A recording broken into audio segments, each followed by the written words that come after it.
Welcome back.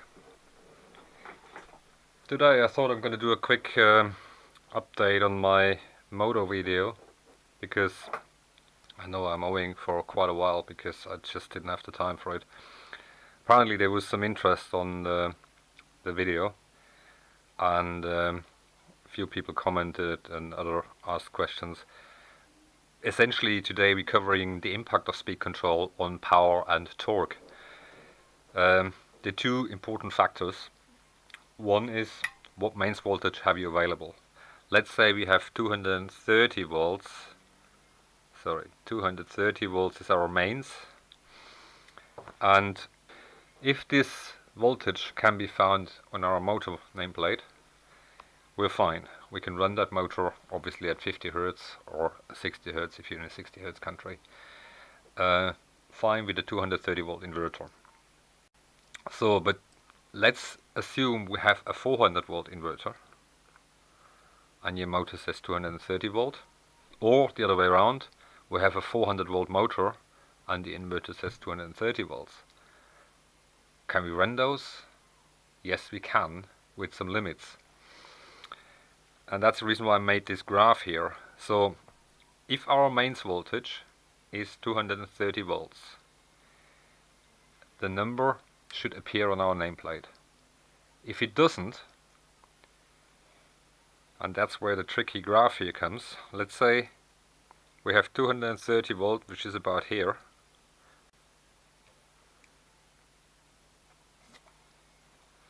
We just added the 230 graph because I didn't think about it before.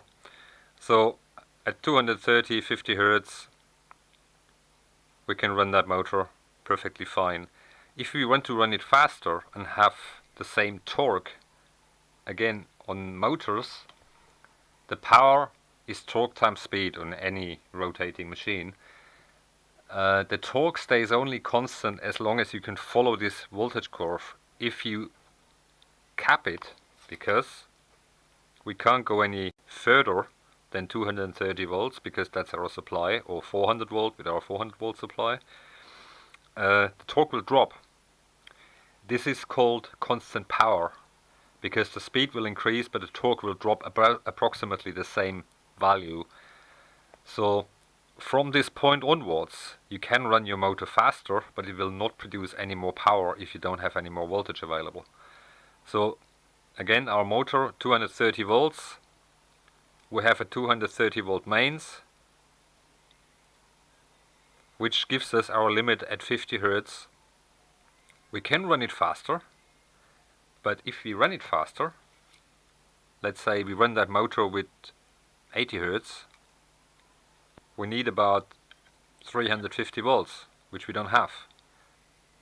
We still can run it, but from this point the power stays constant, does not increase anymore. That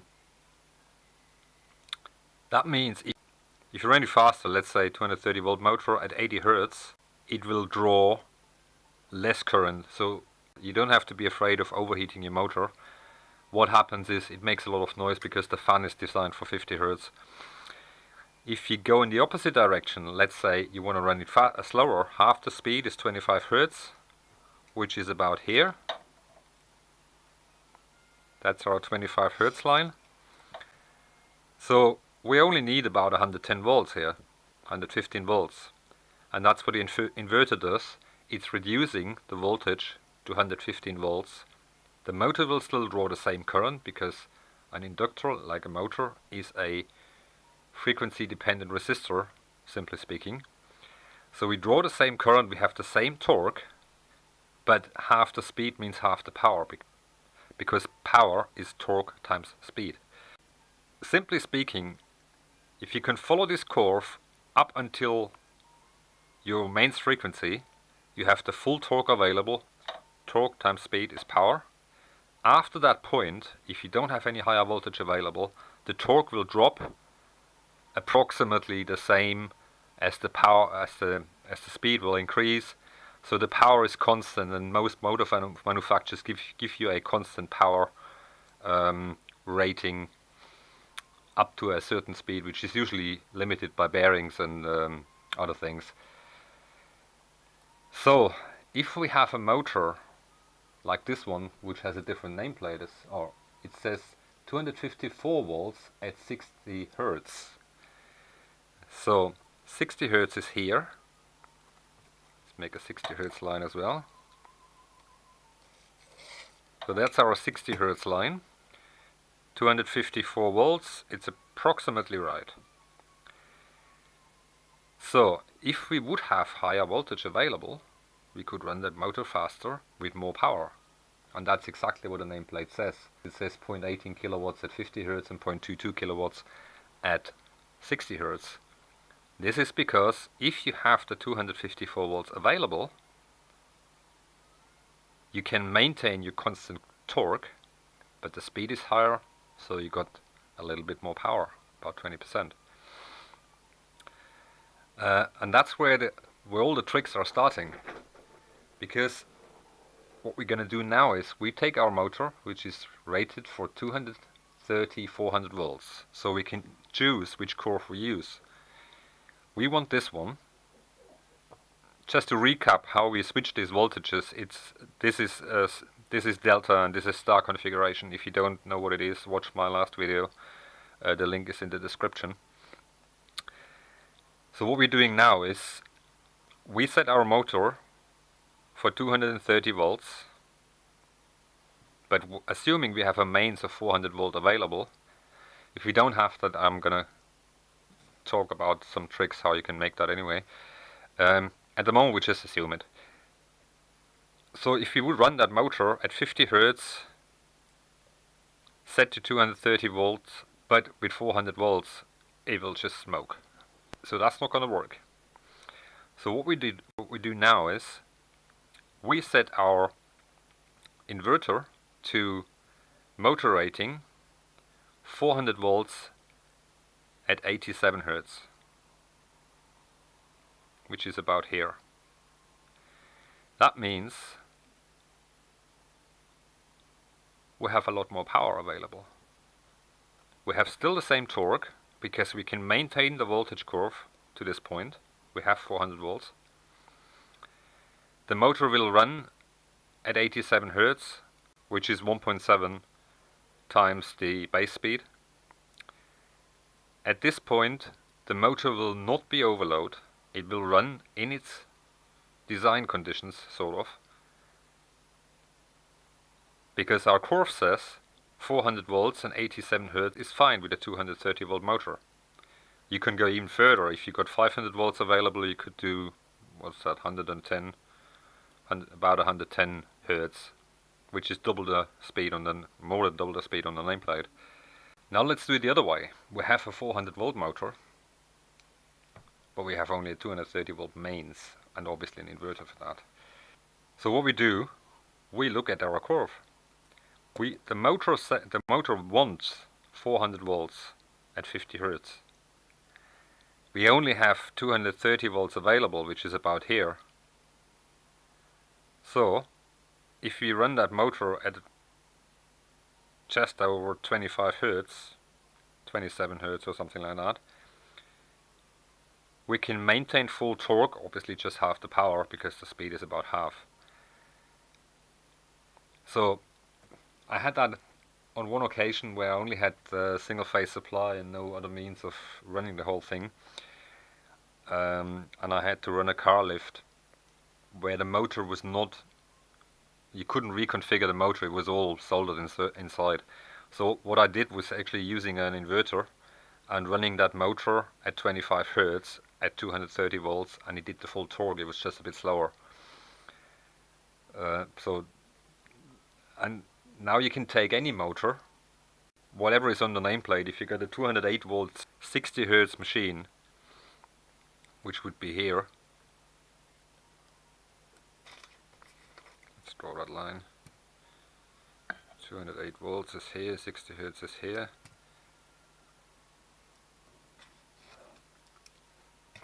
So if you got a 208 volt 60 hertz machine, we have 230 volts. You can run that at 65-ish, 65 hertz, and you won't be overloading it with the 230 volt mains. So that's the trick. get yourself a graph. This is just the frequency 10, 20, 30, 50, and so on, and that's the voltage in 50 volt steps.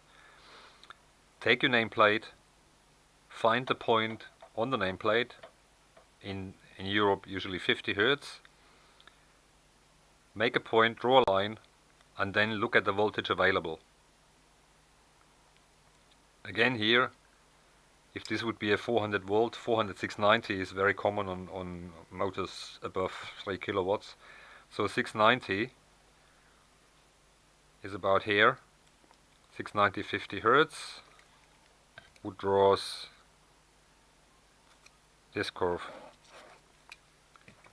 So we can run that at 400 volts at 27 Hertz or so. No problem, if you can't reconfigure it. Hope that makes some sense to understand what the nameplate means. The nameplate is not really set in stone, it's just a operation point, which is very common because that's our mains frequency with no inverter.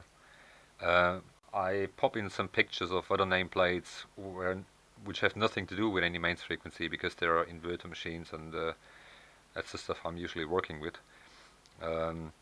They are big machines and they got all sorts of quirky ratings, 23 Hertz at whatever, 400 something volts or so. That's because they are designed for the application, and that's exactly what you do. You look at your voltage which you have available, or which the nameplate says, and then you draw a line, and that's how you program the inverter drive. So I don't know if that's visible. That's 75 kilowatts at 1500 RPM at 51.2 Hertz, 400 volts, and the maximum speed is 6500 RPM. And the whole thing, that's just my arm here, pretty small motor, external cooling fan. So, just try to get that nameplate again here. It's glaring a little bit, so I try to different positions. So this thing would run on a main supply at probably about 1480 RPM, just fine. Whereas this one may not run at a mains supply because that's 400 volts at 22 Hertz, and it does 4005 RPM at 133 Hertz. It's an interesting plate. It's very unusual because it was designed for a special purpose. It's quite a big lump here. With these little inverters here, there is usually limits what you could do and what they let you do. With the bigger ones, I'll throw a picture of one of those in as well. With the bigger ones you can pretty much access anything and squeeze the last thing out of your motor if you need to.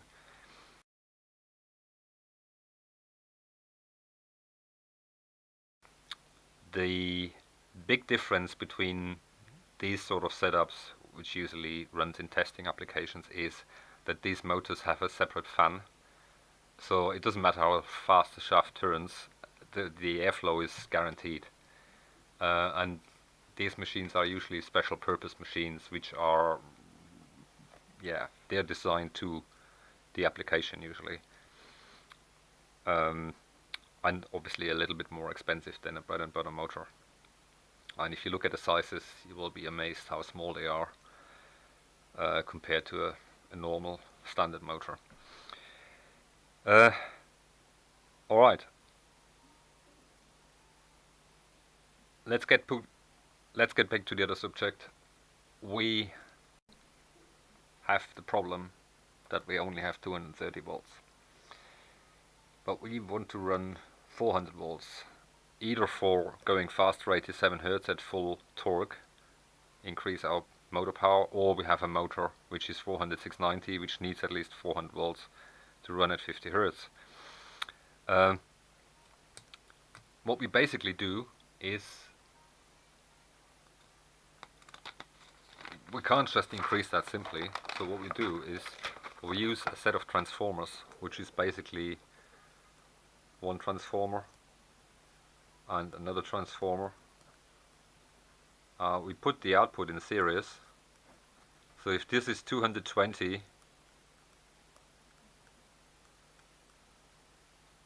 and this is 230, it just happens that I have this transformer, so you can jiggle with the voltages. So if you put the input in parallel,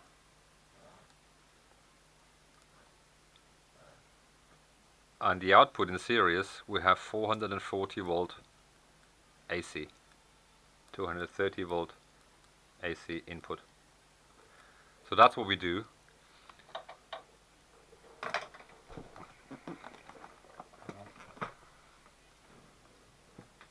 We got two of this. We get two of these transformers. Or we get a whole car full of those. I recently bought a whole lot of these transformers from a nice chap not far from here. Thanks Mark, you know who you are. If you got a 115 volt transformer, I thought they were 230, but it doesn't matter. We just put them in series, so 230 in total, 115 plus 115 is all you need to do. You need to get the ends correct, otherwise the voltage is negating each other, so the output is zero, you will see that. Anyway, we use the transformer setup to create our 400 volts. 440 volt AC, you would say, oh, that's wrong. No, it's not. Because if you look at most, get that out of the way, it's pretty heavy. It's 2 kilowatt rated, so it should be fine. And yeah, we will just use two of them, and that gives us our output. If you look at the nameplate, it's a very small nameplate, so it's hard to read it. Try to get some magnifying glass here. So this drive said actually it's happy with 380 to 480 volts, and that's where the trick comes from. I like to be higher with my output voltage. I would be happy with 450, 460 volts, and if you got a transformer with some tappings, you can mess around with that. Because if you go back to our other drawing, so now we have the chance to move that point up. Let's say we got 460 volts, which is about here. So we can run that motor comfortably at 55 Hertz at full rated power, because we got the voltage available. Again, the nameplate says 50 Hertz, 400 volts. We got 460 available. So we rendered at 56 Hertz or something like that. The motor will do 5% more speed. And 5% more power as well. Because we can maintain our curve, it doesn't get flat. So if we go back to our 230 volt motor, we're now ending up here, which is about 96, 97 Hertz. So we can double the speed at full power if we set our motor to 230 volts with 450, 460 volts input. As long as you maintain, and that's the next point, as long as you maintain what the drive says, 380 to 480 volts, somewhere between 48 and 63 Hertz, which we maintain. One thing to consider is, you run a 230, 400 volt motor in this configuration, in delta, you need to look at the current of the lower voltage. So your drive needs to be rated, I would say approximately double. Otherwise you can't do it. Because let's say the motor is a kilowatt and your drive is a kilowatt, it's not going to work. You need a 2 kilowatt drive to do that. Because the drive needs to be able to supply the current on the low voltage setting, which is usually a bit higher, 1.7 higher than the 400 volt current. Going back to our transformer setup, apparently this is 50 Hertz single phase. The capacitors in the drives are usually designed for 3-phase. But some drives, just checking if this one has, Okay, we found the drive with the right terminals. The Allen Bradleys don't have that. Some drives, especially the more expensive ones like this one, they got two terminals. One says DC minus and the other one says DC plus. This is the DC voltage, basically the rectified mains. What you could do is actually fitting a capacitor bank on those, and that should get you back to a relatively smooth running. Otherwise, if you run a three-phase drive on a single-phase supply, which we do with our 400-volt transformer setup, the motor is a bit noisy, and it will stress the inverter a little bit more. But there are various possibilities. You can run an external rectifier and feed the voltage into the DC terminals if the inverter has it, or just leave it alone, buy a drive which is a bit overrated. If it's 50% overrated, it's fine. I'm doing that since ever, basically, and it runs great. This is the essential thing you need to know about. There is nothing else you need to know about a motor if you run it on an inverter drive. What does the motor want? What do you have available? And what is your drive capable of? You can run a smaller motor on a bigger drive. With some limitations, you can run a bigger motor on a smaller drive, but you will not reach the full capacity of the motor, obviously. There are limits which are pretty tight because you need the magnetizing current of the motor, and if the drive isn't able to supply that, you're not going to get anything out of it. So if the drive is double as big as the motor, it's not a problem as long as you're programming correctly. For programming, I think the video gets too long. I'm trying to set something up for the next part where maybe use some software so it's better visible on camera, because it's very specific if you do it on a drive, but if you got a setup software on the screen, it's probably easier to understand. Most important settings on your drive are motor data, so motor voltage, with some little thing for this trick here, which we talk about in a second. So if you just want to run your bread and butter motor with a bread and butter drive in the desired application, not much faster than 50 Hz and things like that, take the nameplate data, type it into your drive, so the drive knows what the motor can do and will protect your motor. If you don't do that, or the drive has no capability, there are some cheapo drives around which have no means of programming any overcurrent limits or things like that. I don't like them in particular, but they are around. I have one of those, and it's just a piece of crap. Honestly, I don't like it.